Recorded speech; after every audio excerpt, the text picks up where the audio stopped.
Well, here we are, back at St Mard. We haven't been out for a couple of weeks, so first trip out. It is 8:30 in the morning. We left home about 6:30. It took a long time to get here, a lot of work's going on the metro and stuff like that. Anyway, we're at St Mard, back here where we finished off probably about 3 weeks ago. We're off to a place called Meaux, spelled Meaux. I'll put it up below anyway, so you know how crap I'm doing this pronunciation thing. About 25 clicks today. Should be interesting to go and have a look.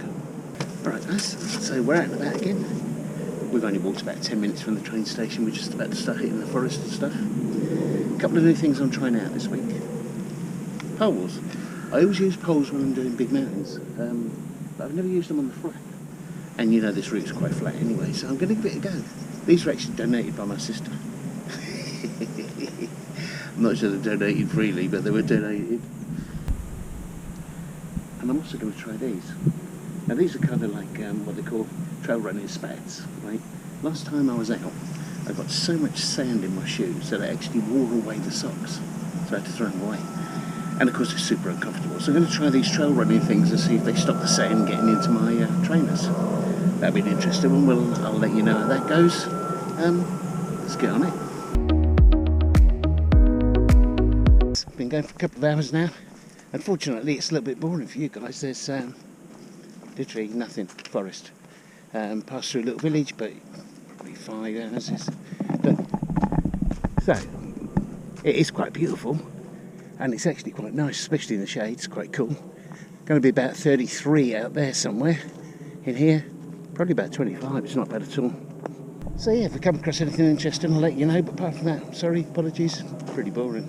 So we're just coming out of the forest now, out into open land. Whoa, yeah, okay, that's warm. But there is still a breeze, luckily. So we've been protected by the forest most of the morning, which has been super nice, actually. I'd say it was 25 in there or something. Beautiful. You come out here and you can feel the sun straight away. And although there's a bit of a breeze, you can feel like getting less as you get further away. But look at that. I mean, oh, there's a little town over there, but like I said, there's not a lot going on. Here's a quick look about. So this is the forest we just come out of there, and that's all just farmland. Tiny little village there, and I think we're scooting around that one. Anyway, let's carry on, see how we get on. I want to show you this. We're just coming into this sweet little village, right? I guess we're about halfway through the day, I don't know. Not quite sure what the village is called yet. I'll put it up underneath, but the view when you're first coming down is really quite nice.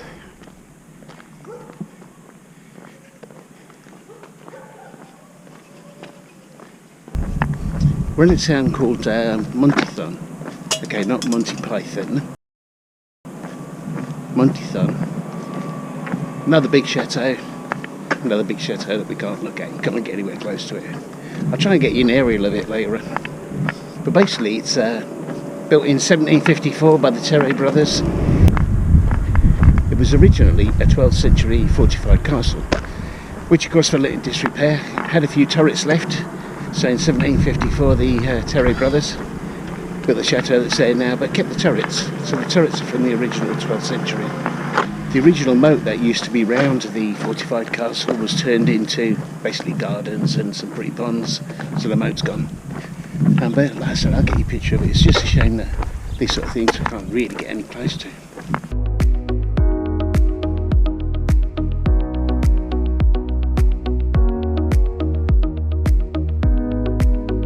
Here we are, we're at what's known as the butt of Montassasis.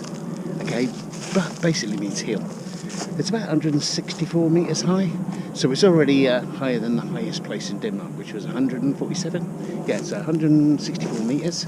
This area is designated as a natural area of beauty, so it's kind of protected now.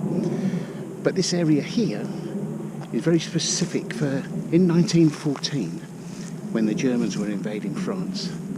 They came to this area here and they met the Moroccan troop and they killed about 1,150 of them. They were charging through.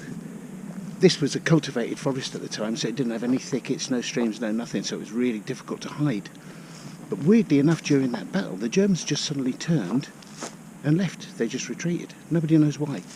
But that was considered to be the first victory of the Battle of Marne. See right on the summit here, this is called a geodatic tower, right?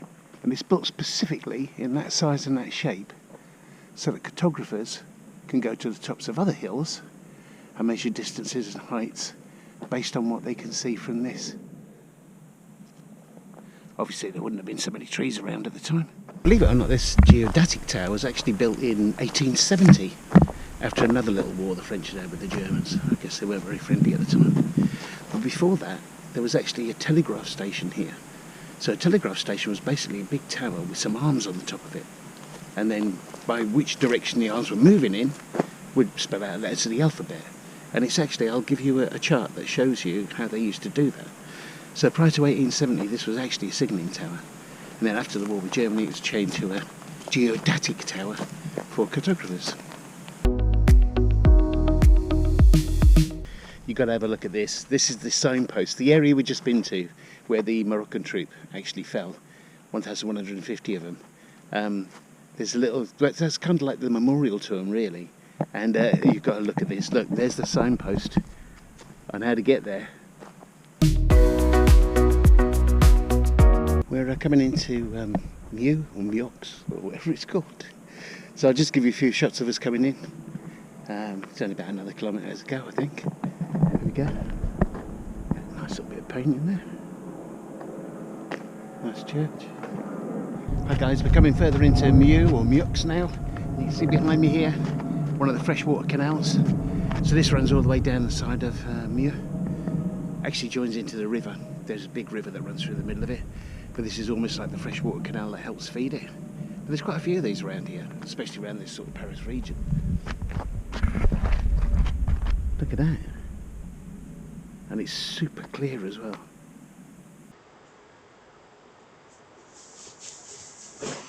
Bonjour, Michel Leclerc on Côte d'Chiers. And yes, there's been a lot of press recently about monsters in the Seine. And you know what they say? Apparently this is where Nessie goes for the winter.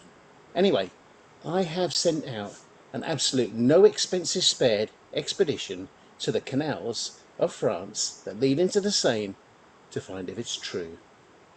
Now, we all know the standard image of Nessie. This is exactly what we're looking for. Michel Leclerc on Côte d'Chiers, expedition to Meaux, freshwater canal, search for Loch Ness Monster, search number 1.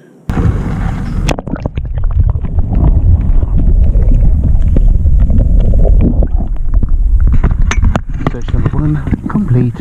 Search number 2.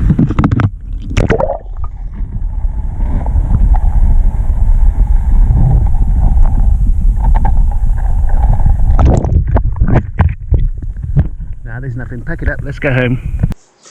Well, I think that's pretty conclusive that there's no cousin of the Loch Ness. Jesus. Michel Leclerc on Côte d'Chiers, Expeditionary Force, test number 3. Good to drink, he's not in there.